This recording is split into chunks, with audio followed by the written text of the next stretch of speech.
Greetings, cinephiles. Are you looking for a movie analysis podcast that stands above the rest? Then look no further than Collateral Cinema, the only movie podcast that matters. We analyze good movies, we analyze bad movies, and yes, we also analyze the in-betweens of the world of cinema. So if you like what you hear, find us on Facebook, Instagram, and Twitter.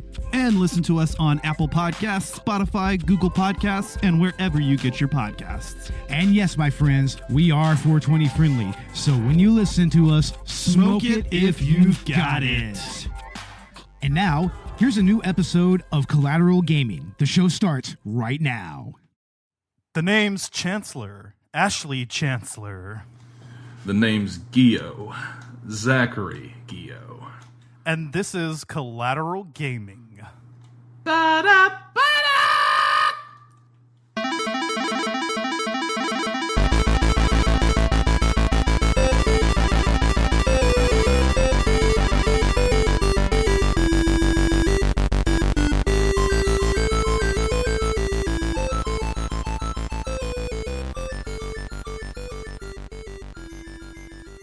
Welcome to Collateral Gaming, the only video game podcast that matters, where we focus on good games, bad games, and everything in between in the world of gaming. We are podcasting straight from the United States, Texas and Georgia.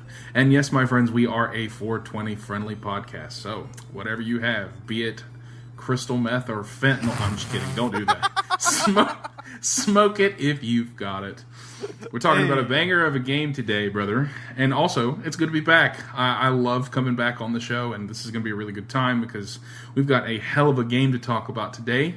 Yes, this sir. is a banger from my childhood and one that Ash has enjoyed recently. But before we get into the topic of what we're talking about today, I kind of wanted to talk about some heavy hitters that are coming on. Dude, we're getting a new Zelda game in 2 weeks. Dude, I know. That's crazy. I mean, they literally announced it out of nowhere. It's The Legend of Zelda: Echoes of Wisdom, and it's the first time in the history of the series, besides the Zelda CDI games, but we don't talk about those, that we get to play as Princess Zelda. And it's really exciting because you get to use echoes that she finds around the world of Hyrule to essentially complete her tasks and ultimately save her father, the King of Hyrule, and Link. Well, I don't know if he's her father in this game. More than likely is. We don't know anything yet except for what they've given us in the trailers. But it comes out on September 26th, and brother, I could not be more excited. Dude. A new fucking Zelda game. It's crazy. We're definitely going to be covering it as a game launch review. Oh, yeah. We also had the Call of Duty open beta this month. Oh, dude. Yes, we did. That was a fun time. Or you were on the early access beta. Yeah, I made the great choice of spending $100 on the Vault Edition like a good little Activision slut, and I got to play the beta a week early before everybody else, and there were a lot of bugs and issues and stuff like there usually are with beta versions of games, but all in all, I'm a big Activision fan, and I like Call of Duty a lot. But there were a lot of really, really good things about this Call of Duty that we just simply haven't gotten in the last decade. And it actually feels like Treyarch put some love and affection into the game. And yeah, Call of Duty has felt rushed for so long, and it just felt like so much fun was going to happen this year. And I can't wait for October 25th. Actually, we got some good games in there, too. Yeah, we did. No, we got a few good clips out of our gameplay together. Yeah. Man, yeah, I'm very impressed with Black Ops 6 so far. Playing the open beta, the whole new movement system. I just feel like I can't go back to a first-person shooter without it. Oh, dude, Omni movement's crazy. Being able to literally sprint forwards, backwards, side to side. You can dive while shooting. You can dive while spinning like a crackhead, and honestly, just the ability to sprint, dive, and slide in any direction is really a game changer. And I tried to go back to Modern Warfare 3 after they closed the beta. Dude, the game felt like ass. Same. I mean, it already felt like ass, but I mean, it just feels like sluggish and just not as advanced. It's kind of like when I was really getting into playing Modern Warfare 3, and then I tried other shooters, and they just didn't feel the same. That's as big of a leap as Black Ops 6 feels for me as well. Yeah, and they're doing something interesting with Black Ops 6. They have actually scrapped the whole idea of significantly larger maps, and they've gone to more small and medium maps. Good. Which the smaller maps, they're called, well, it's good and bad to an extent. The smaller maps they're calling strike maps, which are maps that can be either 6v6 or 2v2. And we got to experience 2 of those maps during the beta, which was Gala and Pit, I believe. And then I think we got one more strike map, which was, I forget the name of it, but it was like a balcony or like a top floor of an apartment complex. If you remember, that's the one that you and I kind of dusted those kids like 6-0. It was a great time. Yeah, when we were doing Gunfight.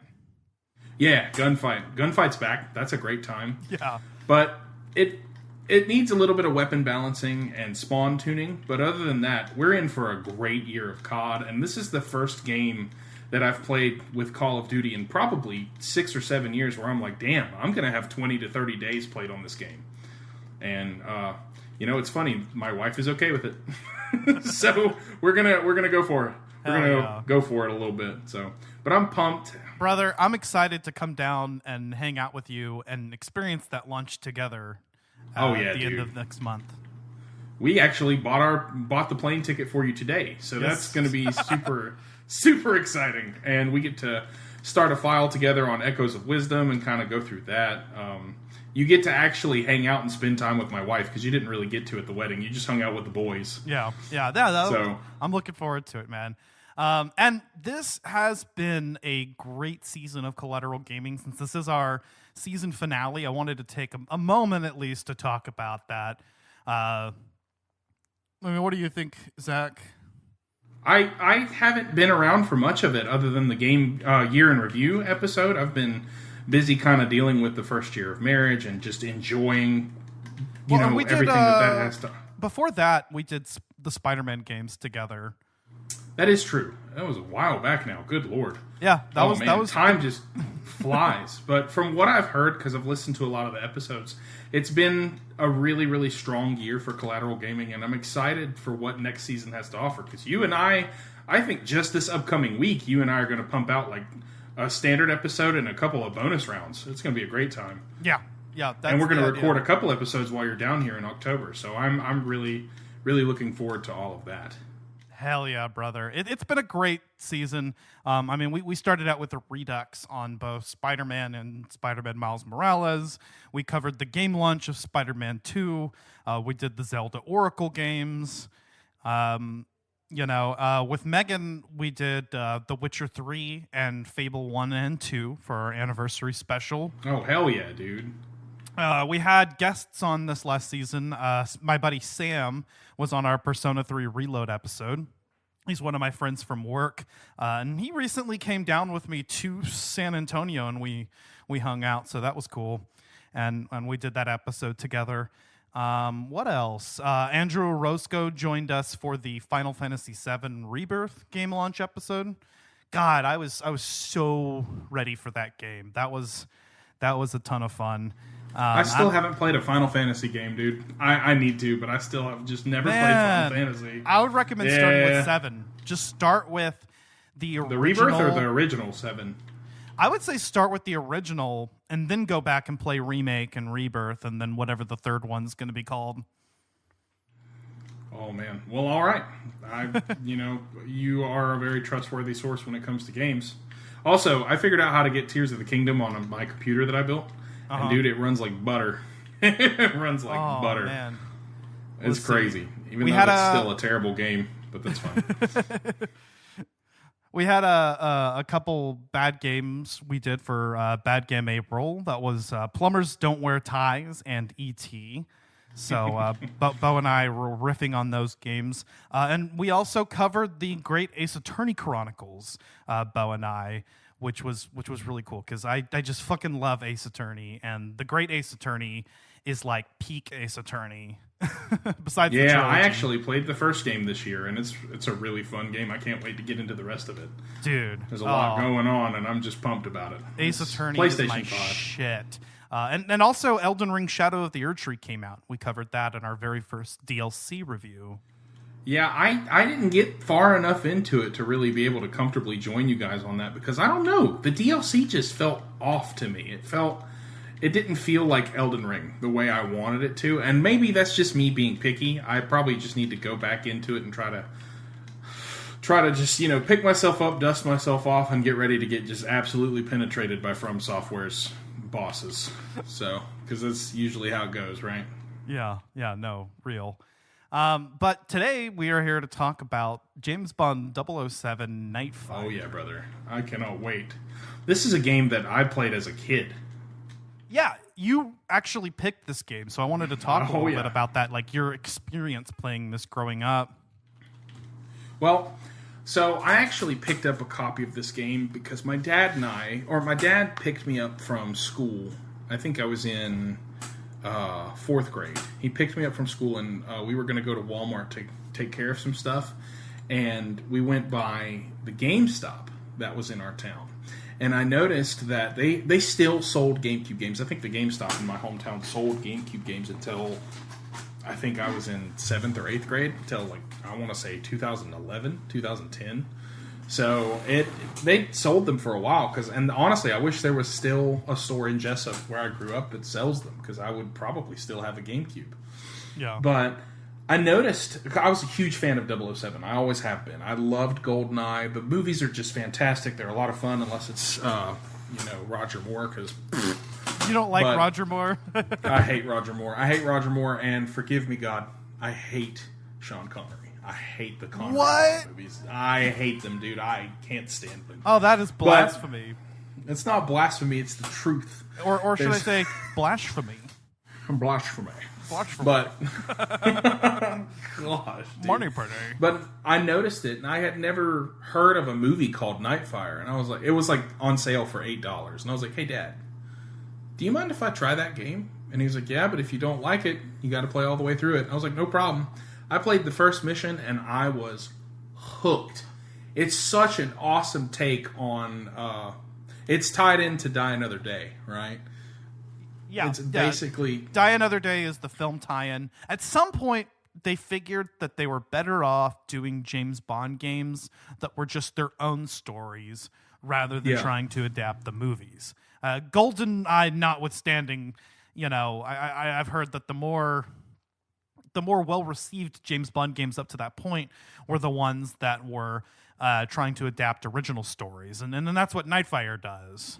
GoldenEye for Nintendo 64 is one of the best first-person shooters ever made. Yeah. It established a baseline level of quality for multiplayer shooters that just really, it's been met several times, but it did such a good job of establishing that fun party-style multiplayer game, kind of like Super Smash Bros. Did, but on a more adult, more mature level, because you're killing each other, you're shooting people. But GoldenEye, as far as its story, it's the only movie that has worked as a game. Yeah. It's really the only one that's worked. And then you have games like Nightfire that come in and completely change the way that you interpret 007, because it's now based solely on the performance of a video game. Sure, there's cutscenes and stuff like that. Like the opening cutscene in Nightfire is you're basically trying to stop a truck from delivering a bomb that's going to destroy probably a rally in Paris. I think that's what's happening. There's like a party or a meeting or something going on. Your job is to... It feels so good, dude. No, it feels smooth. Your job is to stop it. It feels like a James Bond movie from beginning to end. Yes, it does. It really does. Like when it opens up with that one, kind of unrelated adventure that introduces a key character, throughout to each location that you go through, the driving sequences, the ending when you go to fucking space. It all feels like it's right at home in a James Bond film starring Pierce Brosnan. It really does. And for the Nintendo GameCube, he looks an awful lot like Pierce Brosnan. They did a really good job catching his likeness. Yeah. And for I think it was 2002 that Nightfire came out. For 2002, they nailed it. They nailed every aspect of how a 007 adventure / film is supposed to feel.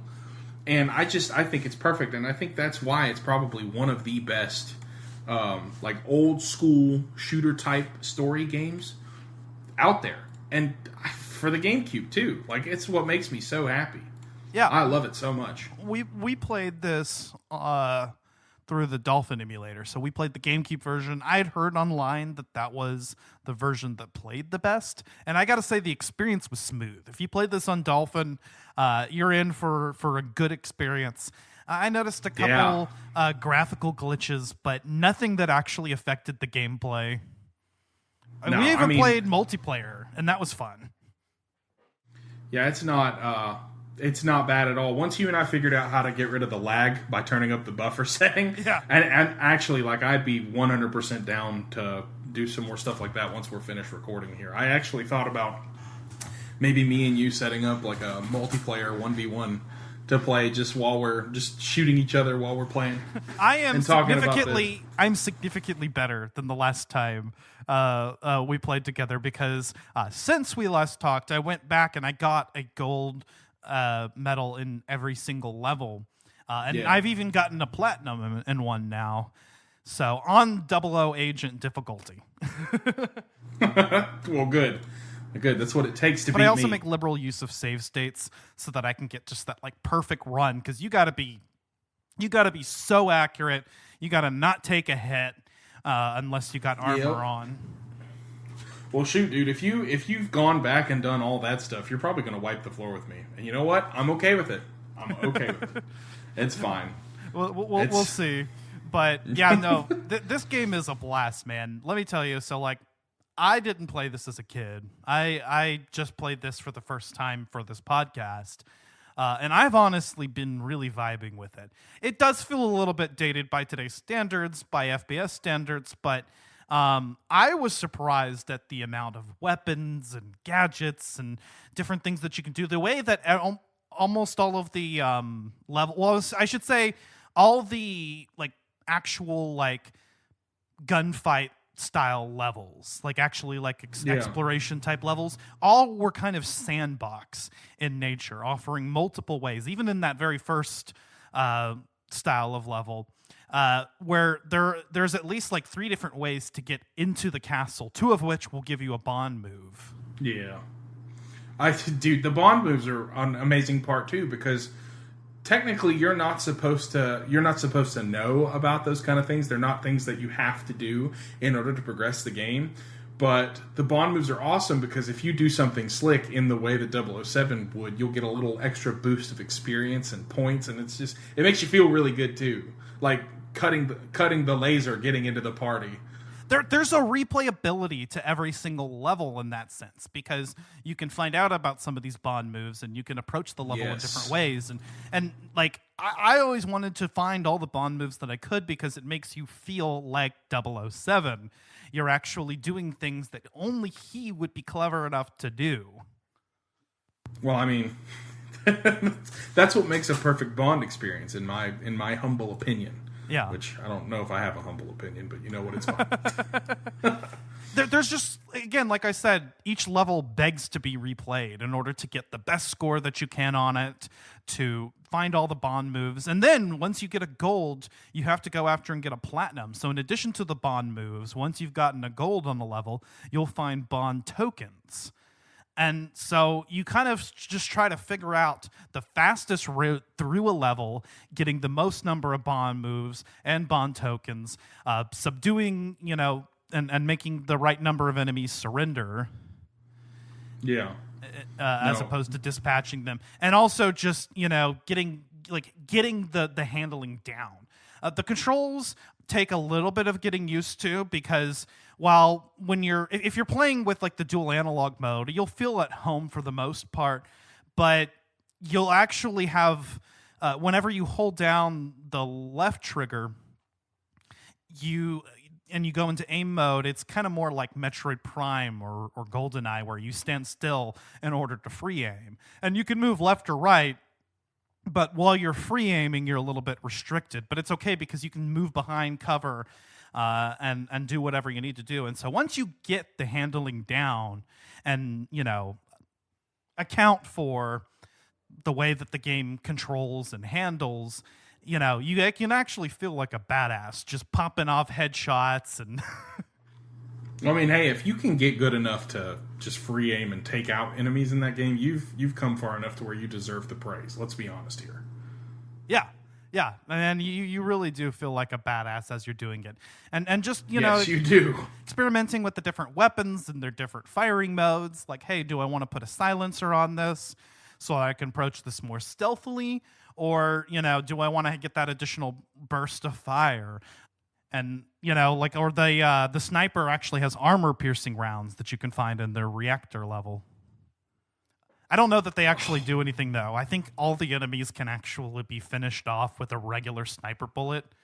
I've yet to come across an enemy in that level that needed armor-piercing rounds, and I haven't come across armor-piercing rounds in any other levels, but Do it's you cool usually that go they're for there. headshots and that stuff? Yeah. Yeah, see, you're just goated then. Maybe that's what it is I'm always just going for headshots. I'm kind of trained to. It's helped actually in playing other FPS games too. I feel like I've gotten a little bit better at playing Call of Duty. Actually, yes, significantly. Ash sent me a clip during the Black Ops 6 beta where he killed 5 people back to back to back to back to back with a sniper rifle, and my jaw dropped because I was like, "Damn, hell yeah, dude, let's go!" So it just made me very happy. Yeah, man, and you don't have nice things like being able to slide or run sideways. In fact, there is no sprint button, and there is no way to slide or dive. You kind of just have to get good. I have a question about like the characters and stuff like that. What did you think about the like assortment of characters that were in the game? You've got Bond, you've got Allura McCall, Raphael Drake. Raphael Drake, fantastic villain, by the way, for a like written Bond game. You know, for one that was created specifically for a game. What did you think? Like Dominique, Zoe, Nightshade, Kiko. I mean, the game has everything that you're looking for. It's got a Bond villain that feels like a Bond villain. He goes over the top and everything. You've got all the Bond girls. He has to have multiple love interests. One of them dies midway through the game. One of them betrays him partway through the game. Yep. And it's other not one, a 007. It's not a 007 movie or game if a girl doesn't betray him halfway through. right. So, I mean, they really nailed it. You know, and then the characters feel like Bond characters. They're not these characters that are particularly well written, and the plot isn't something that you've never heard before. It feels very at home in just your regular James Bond spy adventure. It's got that Hollywood feel to it, and depending on how you play, you could make it feel more or less like a Bond film. But going back to the characters, like you mentioned, I did feel like, you know, again, I was watching a Pierce Brosnan movie. Yeah, it's a really great time, and I really appreciate the amount of detail they put into every single mission too. It doesn't feel like you're just run-of-the-mill spy film too. It's got personal details that otherwise just make basic games just not worth your time. You know, like you actually feel like 007 playing this game, and it's a spectacle, to be honest, because I just driving fast cars, women, you know, Fast gadgets cars, and fast lasers. We got it Beautiful all. cars and fast women. That's right. That's what being James Bond is about. I mean, they really establish it well. You start out with a you know, on the rails shooting cars from helicopters to car chase sequence in the first level to a standard type of level where you have to infiltrate the castle and get out, and then, you know, you get the getaway, and there's even a scene where, you know, he gets into the formal attire in just an instant and infiltrates the party, and you can flirt with all the women there. Yeah, and they'll all love that. They all eat that shit up too. They're like, "Hi." She could be right there next to a homie, and it doesn't matter. She's still gonna look at you with the fuck me eyes, and I can tell Literally. even with those polygons.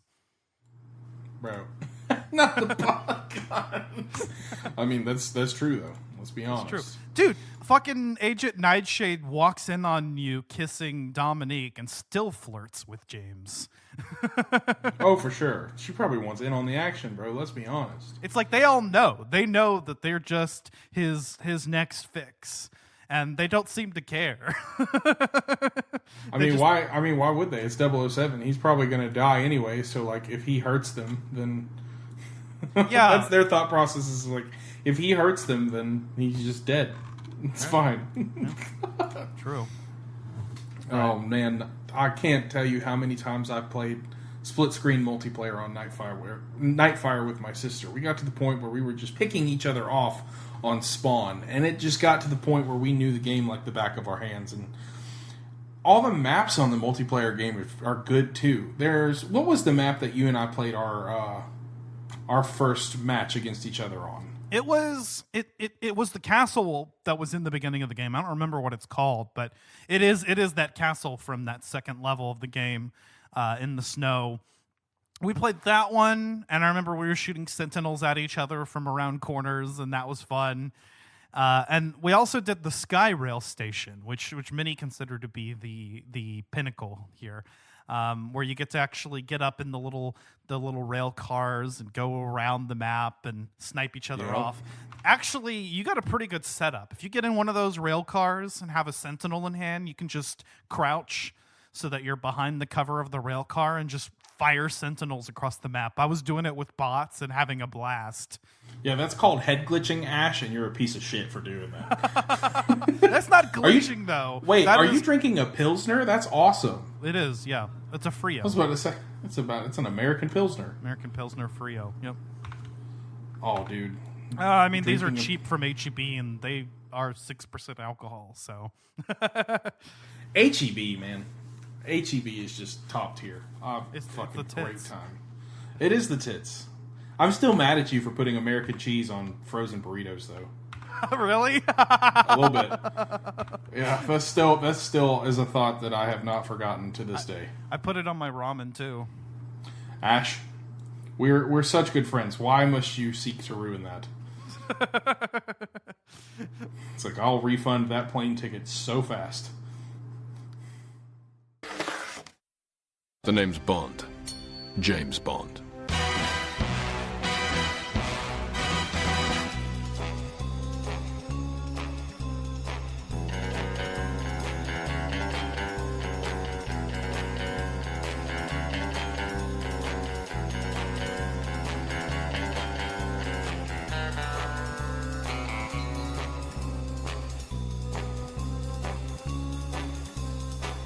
Use the helipad and take care of the body.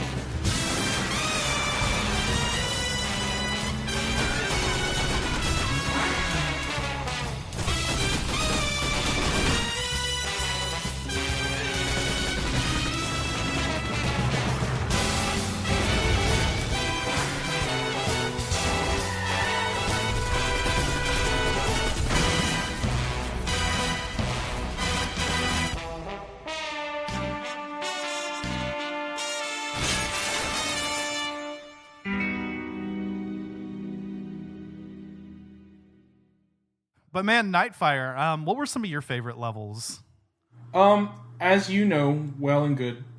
The first mission that is not like the tutorial that guides you through it, the castle level, top tier. It's really good. It's a really good introductory mission for the game. It allows you to kind of get a feel for sneaking in. Plus, it's got that snowy, wintry environment. And to be honest, it's just a really good place to start because it's not too difficult unless you're playing on, 00 Agent. It's not too difficult, and it helps you kind of get your footing for the game and how it feels. I think it's called the Exchange because you're supposed to get into the party and bear witness to the meetings just so you can know what's going on. Alpine Escape, the mission, like right after that, you're literally on a snowmobile fighting off people that are chasing you, and there's one part of that mission where you have to blow up a shed. You have to like basically shoot the barrels to blow up the shed and just kill everybody in there because there's like an armored snowmobile that's in there that you got to take out. But my favorite mission in the game is Countdown. It's the mission right before Equinox when you go into space.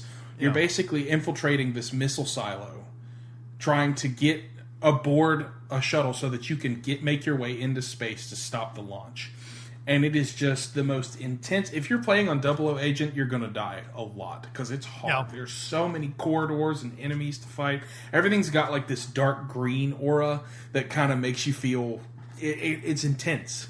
It's kind of like I would relate Countdown to going through the Phazon Processing Center in Metroid Prime. Totally. Kind of like that dark. You know what I'm talking about, right? Yeah, dark, this long, winding area with waves of enemies that you just have to tear through. There's no other way. And if it's your first time going through it, you're not going to expect all the enemies that are popping out and coming after your throat. So you're going to die. If you open up one of the areas, and I did with the decryptor, and you get the Ames 20 in advance, you can rip through those enemies. The Ames 20 is just insane. The first time I played through the mission, though, I did not find the Ames 20. Oh, really? I did. And so I struggled a little bit. There's only one bond move in the level 2. The rest of it is just pure get good if you want to get that gold. And I did. I got the gold on 00 Agent. Got the bond move, got the Ames 20, and of course, once you beat Rook for the final fucking time, you get his Phoenix Samurai, and that shit is insane. Dude, Rook is like one of the most, because every Bond villain has like this dedicated henchman that's going to try to fuck you up for the entire time, and I think Armitage Rook is top tier. Actual badass. You actually come face to face with him in the first mission, The Exchange, where he's like, "What you doing? What's up?" You pass him, and then at the end of the mission, he attacks you in a helicopter, and you take him out, and you think that he's dead, but really he just took some damage to the eye. That motherfucker. Yeah, dude. How many times do you face him in the game again? At least 3. You face him that first time. He shows up one more time in the story, and then he shows up at the end, and that's where you finally kill him. I remember I was just firing grenades at the dude with the Ames 20 grenade launcher mode. That's what I was doing. I was just spamming him with grenades to the face. And I'm telling you, that dude took like 5 or 6 grenades to the face. It's because he's a champion, dude. Come on, you can cut him some slack, man. But you get his Phoenix Samurai, and that will carry you through the rest of the level. Use that plus the Ames 20, you're golden. That level, it's still difficult, but at least you serve a chance. Absolutely, dude. No, the Ames 20 and the Samurai is a beastly combination, dude. And if you struggle with that at all, you just need to get good. Yeah. The Samurai is one of my favorite weapons in FPS history because it's just a big honking fucking laser rifle. Yeah, it is just fantastic. And he takes it with him into the Equinox level. That's actually the only weapon you have for that level. I mean, because of course, what else do you have to do but go into fucking space? Dude. And that was after this badass sequence where, what's her face? The one that betrays you. Kiko drops you down, below the shuttle. You got to go into one of the rooms before the 20 or 30 seconds that you have, and then a wave of enemy comes after you. You do that a couple times, and then Bond pulls a reversal on her, and she gets blown apart by the shuttle thruster as he's taking off into space. You know what? I'm okay with it, though. It's fine. And then what else could you do but have the final level be in space? Man, I got to tell you, Equinox is a bitch. There is actually no way to get a gold on Agent. I tried. I did the level perfectly. I did perfect accuracy. I didn't lose any health. 100 accuracy, 100 health. I was headshotting most of the enemies. I did it under the time limit, and I still didn't get a gold. You gotta be on 00 Agent in order to get the gold. But man, I think that's finally where the game clicked for me. When I was having to just constantly, and like I said, save states carried me through this, but constantly having to reload in order to just get perfect shots, I finally actually got kind of good at the game. Hey, bro. It sounds like you got excellent at the game if you're able to get gold on all of the 007. It's the platinums that are a bitch. And I did it as a kid, but I don't think I would be able to devote that kind of time now. I remember the first time I ever got a platinum rate, I like jumped up and down and sang for joy. Yeah, because really the only way to do it is to play the level perfectly, to get most or all of the bond moves and to get all of the bond tokens. That's the only way you can actually make enough of a score to get the platinum. And sometimes you run into issues where, the target... Yeah, I was actually looking at like the target criteria in order to get gold and platinum for some of these levels. And so like the target for a lot of levels will be 100 accuracy, but if you actually do one of the bond moves and like shoot one of the lanterns, it counts against your accuracy because it's not an enemy, I guess. So that was kind of annoying, but it's okay because I still got the rank that I was trying to get on that level by just playing near perfect the rest of the time. That was in Double Cross. That was the second like sandbox style level, the one in Japan. Yeah, absolutely. I'm sorry, there's a plot summary on the game that just kind of goes through everything that happens again in the game, and yeah, it's really cool how they kind of demonstrate that Raphael Drake is the president of Phoenix International, and Phoenix International's goal essentially is to rid the world of nuclear weapons and power plants to cleanse the environment, but it's in like a conspiracy to steal ballistic weapons and become a part of the United States space weapon platform. And it's really cool because that's when 007 starts investigating the Japanese branch, and he basically learns the intention behind it. And I love how this game takes you all the way into fucking outer space, bro. It's ridiculous. It is actually ridiculous that you get to go up into space and fight Drake, and once you beat him after fighting off his armed astronauts, his dead body just kind of lifelessly floats into space. It's hilarious. Oh man, shooting him and his goonies in space is a lot of fun because you'll hit him in the head with the Phoenix Samurai and then they just sort of float away. Oh yeah, dude. Oh yeah, that was that's a really cool detail that they threw in there. I felt like it would have been weird for them to just kind of fall over. But for them to float away, could you imagine how long their bodies are just going to float in space forever? Right? It's terrifying to think about. It is, isn't it? Don't think about it. Okay, I won't. Sits there and like gets lost, just kind of in the sauce. I gotta agree with you that Countdown is just a fantastic level, as well as Equinox. I really enjoyed the all the driving levels too. They have at least a couple of them where you're in the Vanquish and you're shooting missiles and using all of the different gadgets.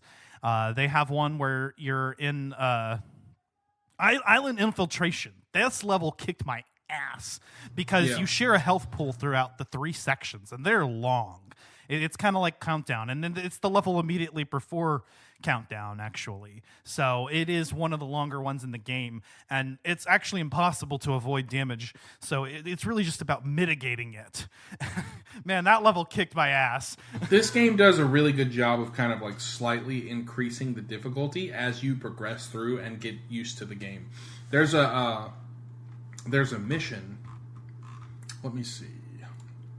If I remember correctly, it's like you're infiltrating a business at night. I think it's Night Shift, and you go through the same area, the same building again in a couple levels later.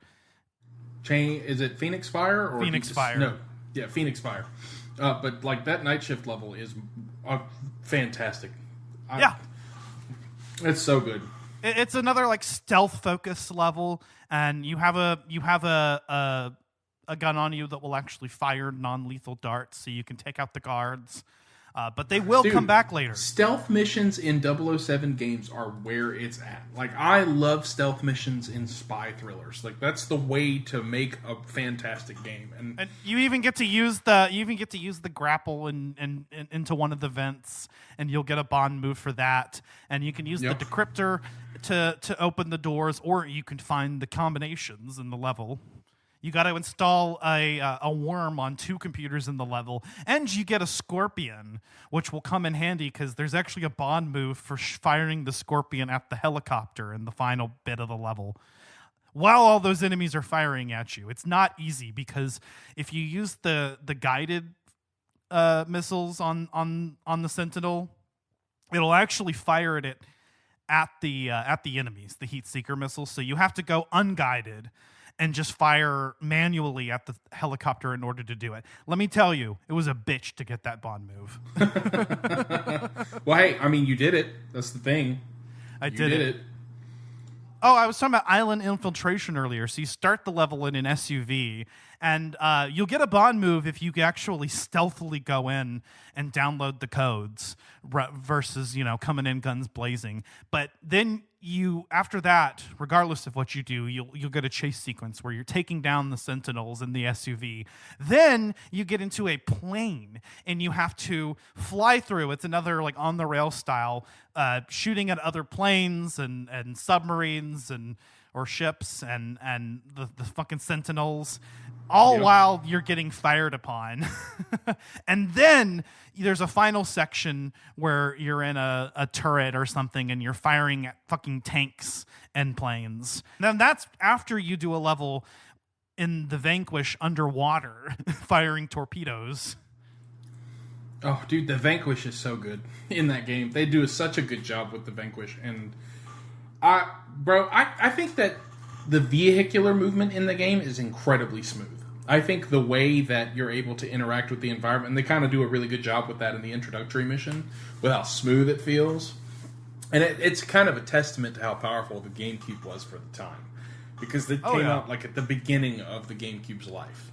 Yeah, this also came out on Xbox and PS2. I don't know how different those versions were, if there were any kind of graphical enhancements or whatnot, but I will say it looks pretty good for a 2002 game on GameCube and plays phenomenally. Absolutely. Oh, dude, it feels like absolute butter. Yeah. I mean, there's a little bit of an accuracy adjustment, in order to get those shots, but it's 100% possible. Oh, you just have to get good, brother. You just have to get good.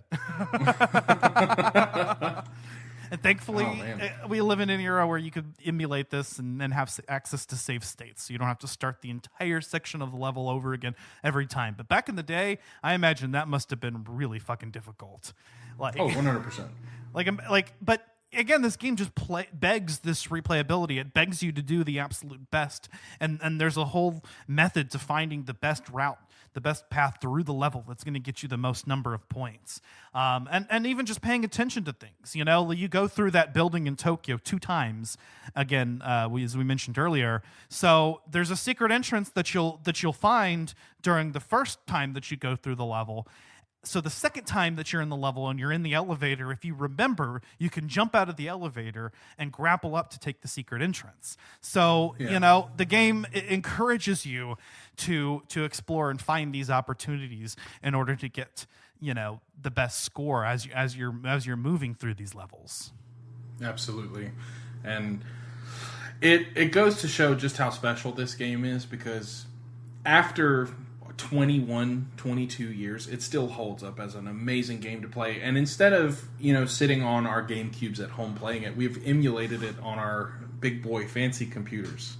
And it's still just as fun of a time. I had an absolute blast just playing multiplayer with you a couple of weeks ago, just goofing off and experiencing it. And I think once we get off, we're probably going to play some Tony Hawk or some Smash Bros. Or some more Nightfire, because it's nothing is as good as the old video game system. Where it's not competitive multiplayer, it's not high stakes, risk and reward. It's just good, clean fun. It's just a good time hanging out with friends. And I really appreciate the way that Nightfire was able to capture that while also being such a good spy thriller. And I think it also does a really good job of not being so incredibly difficult that it's not difficult to enjoy for some people. Like, take Elden Ring, for example. That game is amazing, but it's so fucking hard that it's difficult to really get invested in it if you're not absolutely dedicated, because it's so unforgiving. And older games really didn't have that effect. They were just fun and simple. And they could be complicated, like Ocarina of Time and the Water Temple, but you can't remove the fact that it's just really well done. And sure, there might be an element of nostalgia in there, But at the same time, you can go back and play. Like, I started playing Super Mario 64 for the first time ever yesterday. I had never played Super Mario 64. Really? And never. Not once. And my wife bought me a Backbone for Christmas last year, and I put Super Mario 64 on my phone, and I've been playing it. And it's a great time. It's just, you can't make this stuff up, man. You can't make just old classic video games up. And Nightfire does an excellent job of doing that. Even though it doesn't have the best graphics, it doesn't have the most advanced mechanics or controls, you can still go through it and enjoy it because it's well done. The story is really well told. And I'm sure we'll dive deeper into the story when we continue this on the next part. And I know we're not probably about to wrap it up. I'm not trying to wrap anything up. I'm just kind of going off one of my famous tangents. No, you're good, brother. You're good. We're sort of reaching that point here. Yeah, I gotta say, I don't have the nostalgic lens, so I can maybe compare this a little bit better to your thoughts on Mario 64 playing it now. Yeah, dude. But for me, I did grow up playing games in this era. You know, this was my era of gaming, and it's also why I'm excited to do games like this on the podcast. So this was something that I just sort of missed. It passed me by. You know, when I was a kid, I watched a couple of the James Bond movies, but I was never super into it. This was a treasure. I was able to play this, and it definitely, I still got that nostalgic feeling for it in the sense of I remember playing games that were like this, with this level of graphical quality and whatnot. But I do feel like this is one of the older games that, despite obviously, being dated, still manages to have accurate as hell, control handling, and you just really have to get good at it. It's kind of similar to, like some of the early Metroid games in that sense, that there was, do you know what I mean? Like, it's an older game and you can tell that it's an older game, but it is really good. It is, it is, you still, like, the controls take some adjustment to get used to, but you can get good at them. So you can't blame the game for being dated when you're not good at it. It's like the original Metroid Prime, dude. That game will probably be an absolute banger of a game for the rest of my life. As long as you and I are both alive, I will always go back at least once a year and play through Metroid Prime once, because it's just that game is kind of unique, though, in that it doesn't actually feel dated at all, no matter how often you play it. Like, the graphics and everything just looks so good. Well, the next one I was going to say is Super Metroid. Super Metroid is what I had in mind when I was talking about earlier Metroid games. Yeah, even though it's not a shooter, but you know what I mean, right? It's like the controls were floaty but you could get accustomed to them and you could get good at it. Oh yeah. For those of you listening or watching, I'm currently eating seaweed snacks, and that's why Ash just saw me shove a green square into my mouth. Yeah, it was sexy. So, sorry about. Ooh, I'll do it again. Hang on.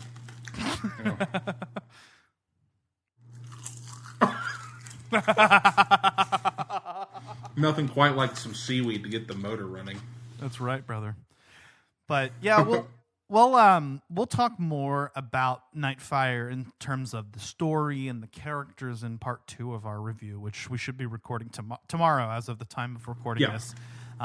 We should have both of these out pretty soon after this. I want to wrap up this season and get going on the next season, because we've been planning it. We've got the whole season planned out now, and I'm really happy with it. We've already got a few guests signed on. It's going to be a good time, brother. Yes, it is. And to be honest, it's only up from here. On October 25th, the launch of Call of Duty Black Ops 6, Ash is actually coming out here to where I'm at in South Georgia. And we're going to hang out, play some Echoes of Wisdom, spend some time with my wife. We're going to goof off, play with the dog. But we're also going to live stream and play some Call of Duty Black Ops 6 together. He's going to bring his PlayStation 5, and I built a nice, shiny new PC for recording and content creation. And I am going to launch my own personal platform, which will coincide with Collateral Gaming. And I'm really excited to get started with that. And I'll add some more details with that as we progress through the week and record some more episodes, because I don't want to plug too much right now. But I'm really excited to get that going. And Ash, I'm really excited to have you out here. But for now, I think that'll about do it, Yeah, so stay tuned for part 2 of this review. Sometime around then, we may also actually get an episode out, a game launch review on Wukong. I think we should do Black Myth Wukong. Oh, for sure. We're still within, I think, the first month of release. So if we get that out this week or whatever, that would actually be pretty cool. I'd like to do a bonus round with you soon. We've talked about that, so stay tuned. We'd like to do a bonus round by the end of the season. And then, if all goes according to plan and when we can get on it, we should be releasing our season premiere this month, where we're going to cover Doom 1993 and Doom 2016 in 2 parts. And also, there should be a game launch review on Ace Attorney Investigations this month as well. Bo and I will be recording that. The Ace Attorney Investigations collection, I should say. That's the brand new collection of the 2 Miles Edgeworth-centered spin-off games, and I've actually been having a blast. Ace Attorney Investigations is one of the only Ace Attorney games that I haven't actually beat before, and it'll be my very first time actually playing Ace Attorney Investigations 2. I played, a little bit of it in the demo, and I've been playing through the first game again, and yeah, it's great that we finally have Ace Attorney Investigations 2 here in the West. It's the very first time that game has been localized, so I'm really excited about it. And then, like you said, Zach, Call of Duty Black Ops 6 is coming out at the end of this month, or sorry, in the next month. So October is going to be our spooky month. We do have we have a game lined up for that and a Halloween special, but we are going to be doing Black Ops 6 as well, and Echoes of Wisdom. That's the game I was thinking. That's the game that's coming out at the end of this month that we should be covering in early October. So that is going to be an absolutely fantastic time. Why don't we just cover it while you're here, Ash? Yeah. Well, let's see. Or does it need to be a little earlier? I'd like to get it as early as possible. The idea with the game launch reviews is ideally getting them out, a week or 2 after the game comes out. Okay, that sounds good to me. I'll be gone during the first week or the first weekend of launch with Echoes of Wisdom. I actually won't get to play it till the 29th, sadly. But that's okay. It's fine. It's not going anywhere. Yeah, we'll be doing a like our spoiler-free first impressions type review. In November, we've got another game launch episode coming out, which we're going to do a 2-part review, like we've done with a few other games on this show, where we do the game launch spoiler-free review part 1, and then the full release, with spoilers part 2. That'll be on Mario and Luigi Brothership. Oh, dude, I forgot about that game. Let's go, dude. I know so many good games coming out this season. Like, man. Yeah, and we'll talk about it later, I'm sure. But we get Metroid Prime 4 next year. Next year, bro. Oh gosh. So Astrobot just came out too, and I've been hearing a lot of good things about that. I think we very well may include that. Actually, we have to include that in our year in review episode later. But there's just too much shit coming out to cover everything. Like, I know, it's like bad diarrhea, dude. I know. This is a similar situation to an issue that we had last year. 2023 had so many fucking games coming out, and 2024, I wasn't sure at the beginning of the year that it was going to be like this. But yeah, after we got that first Nintendo event and various other announcements, I was like, oh yeah, no, this year's going to be packed too. I'll be honest, man. This is a good problem to have. I'd rather have too many games coming out than not enough. Yeah. Like, to be honest, this is, as soon as Echoes of Wisdom comes out, that starts the holy crap train. Like, I'm going to be playing the crap out of Echoes of Wisdom with Danielle. Yeah. And then before I know it, Black Ops 6 is going to come out. I'm going to be playing Black Ops 6 for like a week. And then we get Mario and Luigi. And I'm just like, dude, stop! So many games. But it's going to be a great time. Also, if you have Xbox Game Pass, Black Ops 6 is going to be free to play for you. So hop on that. It's going to be a great time. Yeah, man, look at it from my perspective, because I've been playing this game. I've been playing Ace Attorney Investigations. I was playing Call of Duty beta, and I will be playing it once it comes out. All of the games you mentioned, I'll be covering, and everything else that we're doing on this show. So it's a lot to keep up with. there's no surprise that there's going to be some more games that are going to go on the end of the year review, like Star Wars Outlaws. I bought it. It's not great. It's okay. It's very much a product of Ubisoft. But we'll talk about it in the year in review episode, I'm sure, because I went ahead and got it. So it's gonna be great, man. We're gonna have a great time, and we'll be back tomorrow with part 2. And we're just gonna keep chugging out content, dude. This is gonna be a week for content, and then we'll just keep the ball rolling from there. Let's do it, brother. I'm so down. Oh yeah, it's gonna be good. All right. Well, stay tuned for part 2. Until then, I've been Ashley Chancellor, codename 0069. I've been Zachary Eo, codename 00 Noggin. This is Collateral Gaming, and we'll see you in part 2. Adios, brothers. And sisters, we don't discriminate.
Collateral Gaming is a Collateral Media podcast. All music and game clips are owned by their respective creators and are used for educational purposes only.